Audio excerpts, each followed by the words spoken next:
So I would like to open with a presentation from Ethics of Waste and Guy Hawkins, wherein he argues that the privatization of human waste, namely when the public disposal of human waste has become prohibited, has fundamentally altered humanity's relationship with waste. The widespread, so in 19th century, the widespread implementation of sewer systems has significantly reduced direct contact with human waste, leading to the emergence of new rituals and development of social norms surrounding waste management. Pooping has become a highly private ritual, even secretive, received a dedicated space with which we are all very familiar. So it could be added that the advent of washing machines, recycling systems, and other household appliances has significantly diminished the discomfort and unpleasantness traditionally associated with domestic chores, alongside the rigorous enforcement of cleanliness standards within homes. These innovations have not only reduced feelings of disgust to a bare minimum, but also have normalized the absence of such reactions. With the notable exception, of course, are new parents who are thrust into complex logistics of caring for a newborn.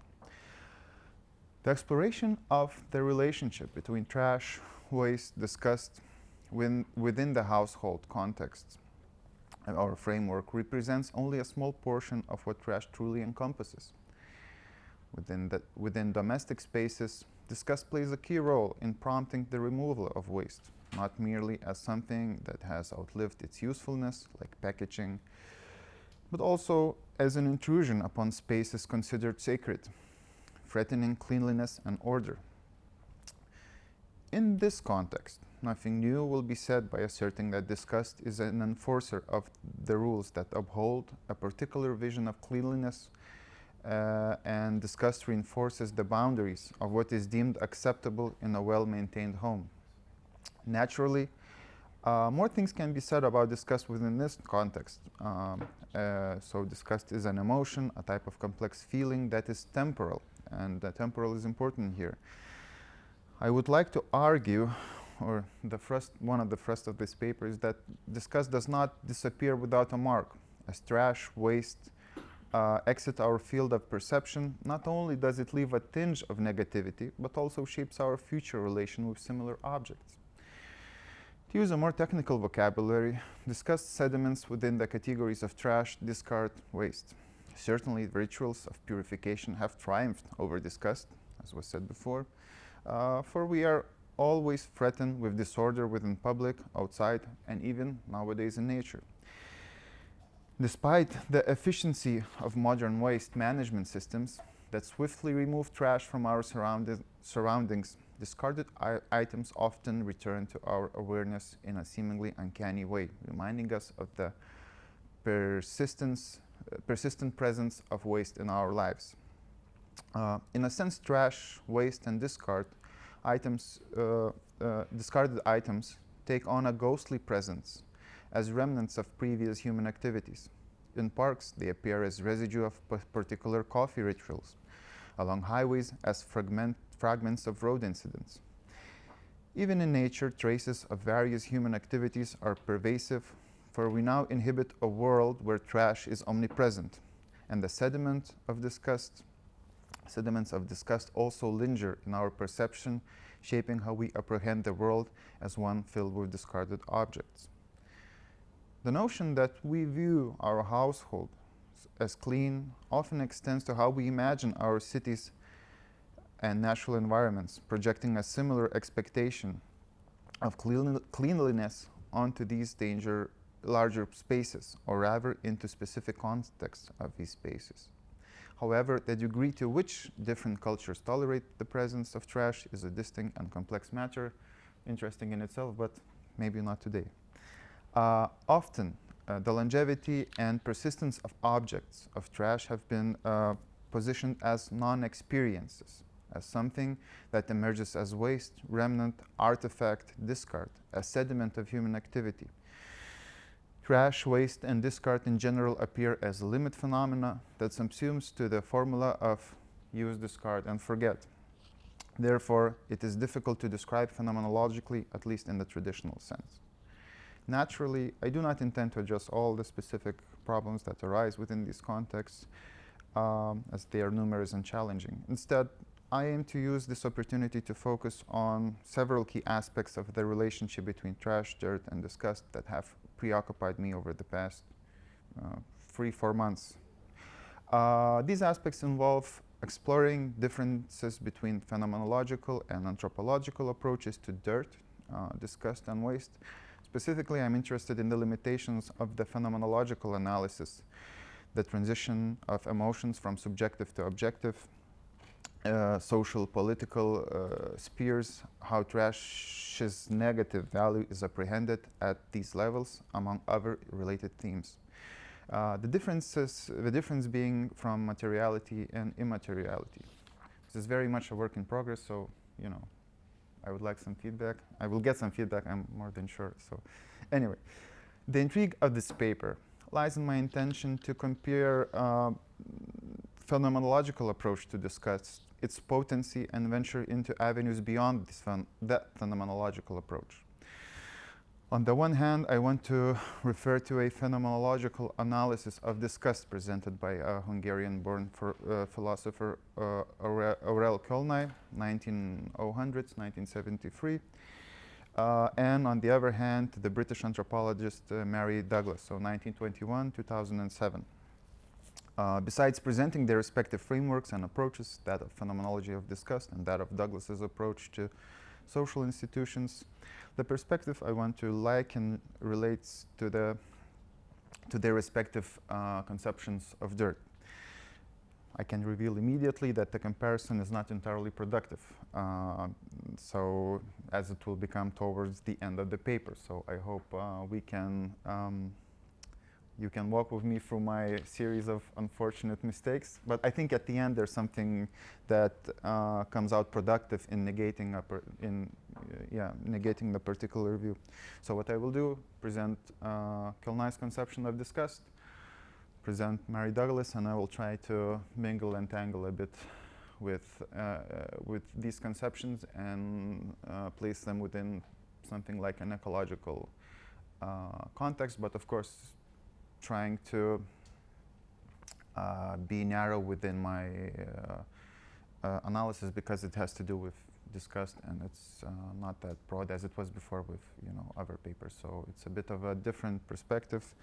So very briefly, Kölnay's view of emotions, the equivalent of what we broadly understand today as emotion for Aurel Kölnay would be emotional presentation, a conception he borrows from Alexius Menon. Kölnay presents his understanding of the concept of emotive responses as responses that are acts or attitudes or cognitive states of consciousness that are governed by intentional objects and express a response of passion or impact that is felt in the self down to its somatic or bodily level. In other words, Kölnay understands intentionality as closely linked to the apprehension of the object. There is a correlation. Kölnay's conception of values of emotional presentations includes also value judgments, grasping the object of disgust, smelling, tasting its disgustingness, and revolting from it involves a clear moment of physicality. But it also involves apprehending the value of disgustingness, and in turn prompts not only repulsion and nausea, but a genuine defense reaction of disgust. That is a reaction against physical traits of the object as much as it is a reaction against the apprehension of value within it. Towards the end of his essay on disgust, written in 1928 for Husserl's Jahrbuch, Kölnay claims to have proven at least two things. He affirms the structural unity of disgust, namely that there is only one sense of disgust, and he concludes that disgust at physical and moral objects correspond to the same essence. How did he reach such conclusions? Structurally, through a meticulous phenomenological analysis, Kölnay pulls disgust apart into two parts, as the founded and the foundation, and then, respectively, puts them back together. This separation is driven by Kelnay's intellectual investment in the idea that ambivalence is at the heart of disgust. And this ambivalence is not a simple matter of aesthetical attraction and repulsion. So disgust is more than its aesthetical part. That which appears at the foreground of the phenomena of disgust can be roughly described through proximity, ambivalence, directedness towards the features of a disgusting object. Together, they comprise the essential characteristics of disgust, without which disgust would not be what it is. In particular, they imply, first, that the intention of disgust is always directed to the features of the disgusting object, not towards that object, but the way it appears towards its zozyme. Then they affirm that disgust is an ambivalent emotion that repels but also attracts. And lastly, that disgust is about distance and proximity. This is what comprises the intentional features of disgust, but yet it is unclear what constitutes it. Kelnay must bridge this gap by accounting for different degrees of expression, while nevertheless affirming its essence. First and foremost, Kelnay unifies disgust by claiming that ambivalent character of the foreground of disgust is grounded in foundational elements of the surplus of life and intention towards death. Immediate, concentrated apprehension of these foundational elements of life and death within a disgusting object translates into a macabre allure, and the repression of that allure into a danse macabre. Then Kelnay also turns to present the grounding value of the secondary intention of disgust in order to further support his claim.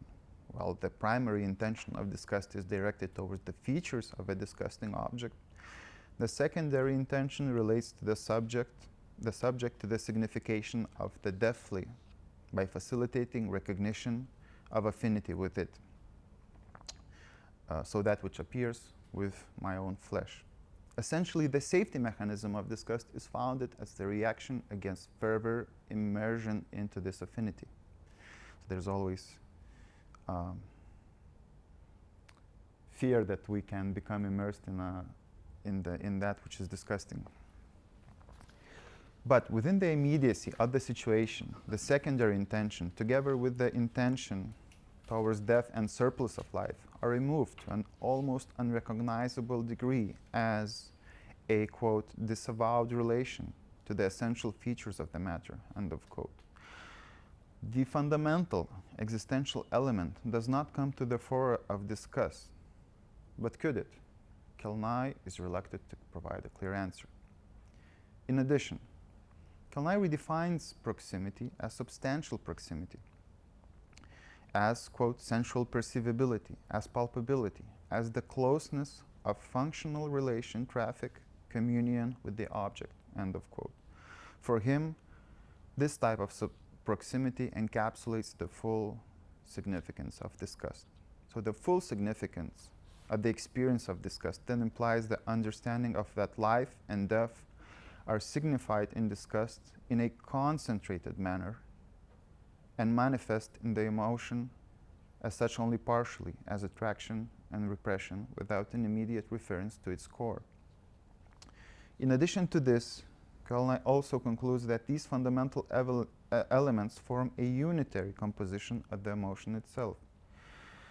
A deeper analysis of the conceptual understanding of disgust uncovers an implicit structure in the reaction of disgust. Namely, it is a defense reaction against a possible disturbance to our existence. In this sense, the significations of life and death complex are presuppositions that structure disgust, give it specific meaning, and through a reciprocal relation create the value of disgustingness. Once again, disgust is about distance. The problem with physical and moral disgust. Interpreting disgust as a distancing mechanism, while accurate, is something deceiving due to a particular complication that I would like to draw attention to. On a physical level, mechanisms of disgust appear more clearly. They can be measured and experienced in reference to senses and the object. most empirical researches, Rose and Lazarus and others, are based on this conception of disgust. I think Kelnay's argument is more complicated. As I've tried to show before, Kelnay argues for an object to elicit disgust. For an object to elicit disgust, it must possess a particular arrangement of features that evoke an apprehension of life and death. At bare minimum, it has to exhibit the possibility of decay. In Kelnay's vocabulary, the mixture of life and death is framed such that life appears as an excess, a surplus of life, as a surplus of life, while death distorts this liveliness into something malign. This concept is crucial for understanding two core aspects of disgust. First, the disgusting object operates on the same organic plane as the individual. It is recognizable as such, something that can be touched, smelled, heard, or consumed. This establishes a shared materiality between the subject and the object, making the latter relevant and accessible to all senses in corresponding ways. Second, while the object of disgust contains deathly elements, these do not simply negate life, but instead reveal its true face, quote unquote. A twisted liveliness that through its excessiveness becomes corrupt. This distorted vitality carries the potential to stain, infect, taint whatever it encounters. In the context of physical disgust, Kelnay emphasized the object's organic nature. While it need not be consumed, it must necessarily have the capacity to be putrescent or rotten. However, the small amount, this connection to the digestive tract with its association to decay and spoilage is key to understanding the visceral reaction of disgust. But in moral terms, how does something become infectious? A quality of disgustingness that Kelnay is less than happy to emphasize. In difference to physical disgust, it is easier to condone, be disgusted, and be contemptuous of moral ideas. In moral matters, ideas that appear least disgusting can in reality materialize as most dangerous, because moral ideas have the possibility of scaling. The argument I wish to make here is that the objects of physical disgust function differently from those than moral disgust. If we take seriously the thesis of disgust ambivalence, the ambivalence of disgust, we should be able to identify something alluring in morally questionable acts, such as the idea of gaining wealth through wealth, or the satisfaction of power achieved by degrading or cheapening others. While these vices may be condemned, there remains a certain attraction to them, especially in cases where moral compromises are involved. So stakes in moral disgust, especially in more seemingly lesser cases, are higher than in physical disgust. Here it is crucial to consider the limits of phenomenological approach. If we frame morality within the context of disgust regarding infection or contagion, we enter the realm of Mary Douglas and her conception of dirt as matter out of place. This perspective raises the question, what protects us from the spread of the undesirable ideas or behavior? For Kelnay, one's personal moral compass serves as the safeguard. In contrast to Douglas, she emphasizes the role of social institutions that regulate what is considered acceptable or unacceptable, particularly in cases where moral transgressions have the capacity to threaten social order, as pollution dangers. These distinctions highlight how moral disgust operates, not just on an individual level, but also within social framework that manages boundaries of purity and danger. To supplement this view, so I will shift to Mary Douglas. Mary Douglas took over Durkheim's interpretation of rituals and articulated how a theory of secular belief, articulated the theory of secular belief among other things. Belief in magic, she argued, is not only specific to primitive cultures, but rather we ourselves use rituals in everyday life. The difference is that we have secular beliefs today, while the primitives believed in magic. Why is this important? In her seminal work, Purity and Danger, Mary Douglas famously proposed to treat dirt as matter out of place. To this day, she's misunderstood, quite misunderstood, so I will briefly try to present her argument and show how she can be important for disgust and for thinking about disgust and in an ecological discourse. Her book dedicated to the idea of dirt and contagion is dedicated to ideas of dirt and contagion. When Douglas wrote her book, she was thinking about how people organize their universes, how communities perceive danger and organize around it, and how social institutions naturally sprawl and organize around perceived dangers. It is important to understand the context in which Douglas writes the book. The aim of the book, or one of the aims, was to show the difference between primitive and contemporary societies is not qualitative, and so to diminish the prevalent racist attitudes. Douglas begins by reconstructing a prominent interpretation of her time, namely that most anthropologists presupposed a vast rift between primitive and modern communities in the context of sacred and profane. Supposedly, in modern communities, we separate the sacred from the defiled, but in primitive societies, these two things are not clearly separated, hence they are primitive. Argument is more complicated, but just the gist of it. But Douglas argues that rituals have not disappeared, and it would be a mistake to separate modern and primitive societies, cultures, based on their belief in magical rites. Rather, Douglas argues that we also have ritual beliefs, but they are secularized. They are necessary instruments that support social institutions and common values and help people deal with everyday experiences. They work in the same way as they did before. For instance, when we wash our hands, it is not because we have a real possibility of a bacterial infection or some kind of possible detriment to ourselves for being dirty, but rather it is an enactment of a secular ritual, namely of an idea that different spaces require different set of conditions to function properly, even to enter them. Hence, it is not so much something that revolves around a clear cause and effect or around some kind of materiality, but rather about sustaining the symbolic order. So what is the role of disgust here? Disgust works as an enforcer of taboos, or one of its roles. Taboo, for Douglas, is an institution that regulates other institutions. It registers intrusions upon sacred categories and brings retribution as a form of defense. It works either through self-regulation or a social safeguard mechanism aimed at acting in unwanted, unacceptable ways. Interestingly enough, in limit cases, where there is complete lack of adherence to social norms, taboos, things are outcasted. They become irrelevant, trash, and waste. Contact, so for instance, contact with certain people should be avoided. Include homeless people, drug abusers, prostitutes carry this mark, unfortunately. The primitive idea manifests itself through infection and contagion. Touching that which is dirty would spoil. I believe we agree that the vocabulary of disgust is applied in many of these cases.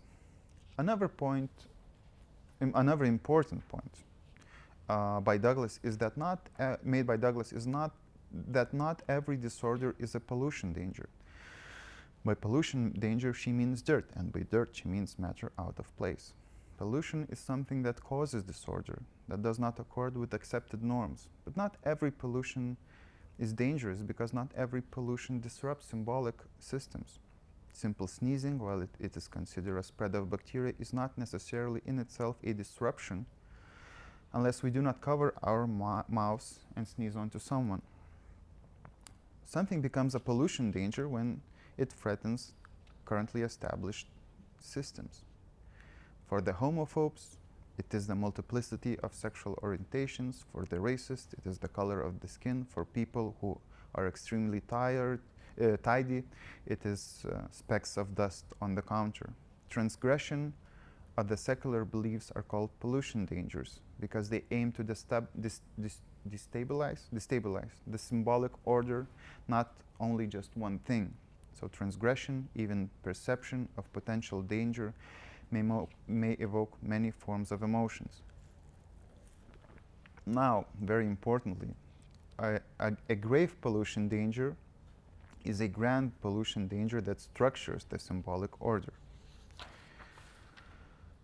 To speak more to this, whenever we experience disgust that is more than disgust at something that is putrefied, rotten, but has moral implications, to think about these cases, they are more complicated. At once, there is a clearly physical reaction to corruption, stupidity, as well as contempt and abhorrence. And at the same time, there is an affirmation of a specific value, values that are introduced as social norms. Between all the big and small pollution dangers to which the multifaceted modern society adheres, there is a grave pollution danger, as I've said before, around which society organizes. So to return to my original point about dirt, Douglas stresses the importance of the phenomena of dirt, so much so that she considers it as a gateway to comparative anthropology. She reveals it in one of her interviews. Conceptually, dirt manifests for Mary Douglas in relation to order as disorder, some of which appears as threatening that order.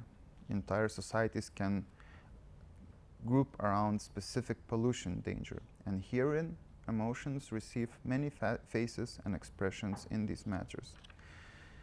This is important today because when we think about such societies in Douglas terms, when we can think about it in ecological terms of waste, especially about nuclear plastic waste that have much longer, if not eternal lifespans, as de Warren and Basil Vasilikos calls them epic waste. For currently, within the ecological context, we can identify trash as pollution directly and indirectly. To a certain degree, we aim and organize our behavior not only around cleaning our home and our environment, but we want to rid the world of plastic, waste, and other trash. When we think about plastic as trash and waste, we identify as persons who support laws that limit the use of plastic, introduce sustainable options, and so on. If society organizes around such views, then trash, or at least plastic, has become a pollution danger. Now to the issue at hand. To compare Kölnai's and Douglas's views, several remarks concerning the phenomenology of trash will be useful here. I follow the thought of the famous Lithuanian philosopher Mintautas Gutauskas, who is now, well, I've written this a couple of weeks ago, and he was unknown, now he's known. Elaborates the concepts of waste of trash has been presented yesterday and today. So phenomenologically, trash appears as a limit phenomena. Trash is something we use, discard, and forget. It can become waste, and as such, it immediately escapes our field of perception, usually with a little bit of disgust. But more importantly, trash can also become a category of self-awareness in the sense of feeling the effects of waste. Trash appears on a global scale as an element of disorder. Of course, this has not always been the case, or it could be said that this is important only within the Western Hemisphere. But the idea that we began to understand trash as a threat, or to use more technical vocabulary, as a pollution danger, in turn means that we try to safeguard something today, our clean way of life, from such disorder that caused by trash. Here, within the epoch of Anthropocene, we see effects of human activity through waste and trash. To come back to my original point, then, what is the relation between dirt and disgust? Why does it matter at all? Why should one consider Douglas and Kölnai in these perspectives? On one account, we should not, for it would be a mistake. What do I mean? So, when Kölnai provides a taxonomy of typical objects, he defines dirt through its closeness, lack of proximity, stickiness, adherence, with material dirt serving as the prime example. Dirt, especially when wet or muddy, has a sticky, clinging quality that can evoke feelings of disgust.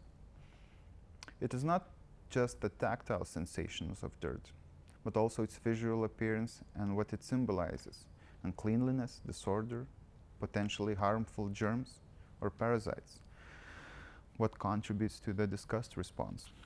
Stepping into a puddle of mud and feeling the wet dirt seeping into your shoes, or getting dirt or mud on your hands or clean shirt, are examples of encounters of dirt. Adhesive substances like glue, gum, or certain types of viscous liquids can also belong to this category. Viscous, not vicious, viscous. That's a word, right? Viscous? Thank you. For instance, anyway, that's clear, I think. So, Kölnay further argues that the phenomena of dirt is distinct from other objects of disgust, since dirt itself is not a specific object, but a category where adherence of the disgusting object is pronounced most clearly. In fact, it is pronounced so sharply that adherence to something which should not adhere arouses disgust. To bring a bit more confusion into this presentation, Kölnay even goes as far as to qualify dirt as matter out of place. But admits that such qualifications are secondary and not essential. Kölnay emphasizes that dirt in its essence is adherence and brings forth this feature. He cautions that this should not be mixed up with principal feature of disgust, the object's will to be near. These two are separate things. For us, it is important to see that Kölnay qualifies dirt as material, physical object, even though at times he plays with the possibility of dirt as a formal category. So now to come back to comparison between Douglas' dirt and Kölnay's dirt. Indeed, both conceptions of dirt, for both dirt is an object that has to be pushed out from immediate surroundings in order to safeguard something. It is a thing that appears to be too close, that violates some kind of properness of body or something else. In Douglas's case, we do not only require ethics to regulate rawness of disgust, but we also need rituals to safeguard social institutions from pollution. For Kölnay, dirt should be washed, cleaned, and cleaned. With regard to the role of dirt in Douglas's anthropology, dirt equals to disorder, and as such it signifies pollution. And that which is polluted must be cleansed. The rites of purification depend on culture and their particular development. Dirt in both cases has to be discarded, put away, taken distance from, cleaned up, and evicted from the immediate surroundings. So dirt for Kölnay is something material. This is what he means by thing, and for Douglas it is part of a symbolic order, so it's a different conception of thing. Thus, these accounts are not equal. The comparison does not help us better understand neither trash, well, it's not a productive comparison, I would say. So this was the conclusion that I got to after a couple of months of work, so sorry. But some closing remarks which I hope will be a bit more productive. So again, evidently, Kölnay and Douglas are working on different registers and in different philosophical systems. What for Kölnay is emotional presentation, for Douglas is an anthropological category. Douglas's dirt is an anthropological category, but dirt is never isolated. It is in contact, actively polluting, sowing disorder, infecting, contaminating. Kölnay's dirt is first of all one of the types of object of disgust reaction. It is of course an experience, an emotional presentation, a mental state that adheres and wants to be close. But much less, and this is very important, a social category. At first glance, it appears that Kölnay's problem is that he lacks explication of the social political aspects of disgust, whereas it could be said that it is the opposite for Douglas, as she pays little attention to the complexity of emotions. We could say that Douglas' idea Kölnay goes into a completely different direction than Douglas. For Kölnay, it is important to show that dirt is related to life's ebbs and flows, to life and death, that there is an existential connection, a motive repeated throughout every instance of disgust.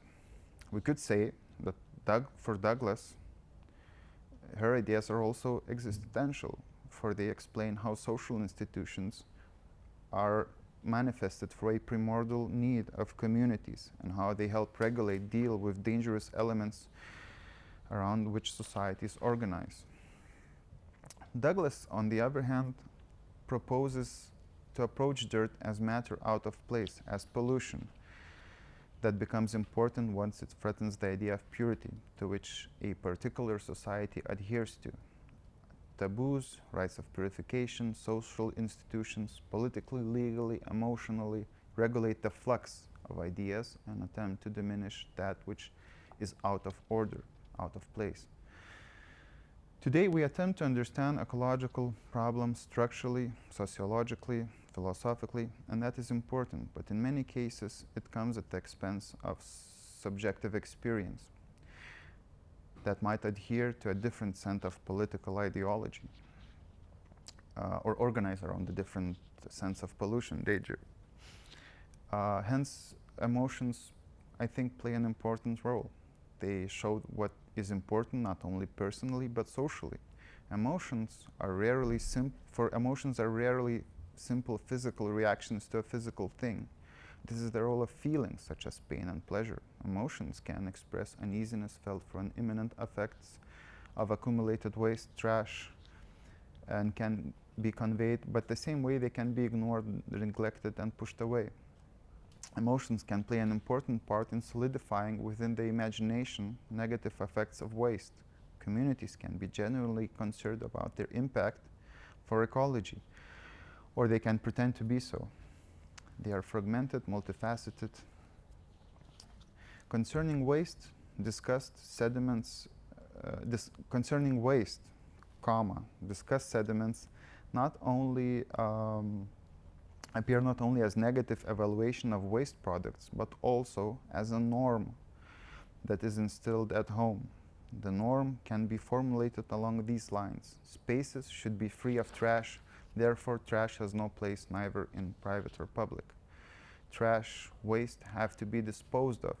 The techniques of waste disposal, on the other hand, come with modernity and shape our relation with trash, as Hawkins describes. But then again, when waste appears through subtle ways of microplastics, for instance, disgust can be reactivated again as a defense mechanism against that which Mary Douglas calls dirt, against an idea of waste, of trash, that is not only material, but also symbolic. Here, the particular ungraspability of a specific object does not yield visceral reaction, as it would be if a typical object of disgust was present. Still, the same sediments are not simply feelings of disgust, but rather sediments of negative valuations conveyed through disgust once revealed. Phenomenologically, to take a small step back, disgusting experiences of trash have many dimensions: aesthetical, physical, moral, psychological, political, existential. But the axiological aspect of this experience highlights how disgust enforces a negative valuation of trash and waste. Discuss sediments within discarded objects, and once these sediments are reactivated in environmental context, they play a role in our conception of the world as they carry over into ecological consciousness. At the same time, sediments of disgust help shape political, environmental policies. They can become important for social institutions, strengthen our belief in environmental issues, form our conception of cleanliness, and have an impact on how we imagine nature as clean, our environment as clean, without disgusting things. This is important for theories of ecology because the juxtaposition of these two accounts helps us to better understand these essential structures of how trash that are discarded, but also to understand how trash becomes a form of waste that comes back into our lives through microplastics that have a detrimental effect on our productivity, to which we must react. Essentially, we can see disgust as a defense mechanism that helps to push out unwanted elements to gain distance. Certainly, not each disgust reaction is about defending some kind of norms or social norms, but disgust readily lends itself as a mechanism of distancing and particular negation for defending particular norms. Therefore, many instances of disgust are also affirmations of values. Thank you for your attention.